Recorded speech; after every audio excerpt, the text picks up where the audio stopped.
Some people say the world is falling.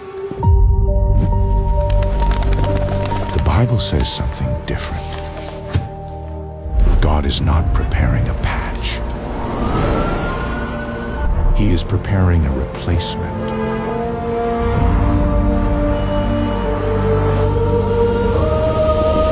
Not a better version, a new creation, a new beginning, a new future.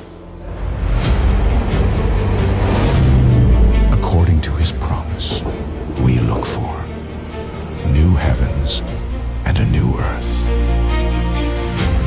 Every kingdom has a limit. Every crisis has an end. But God's promise keeps moving forward. The future is not a question mark. Tomorrow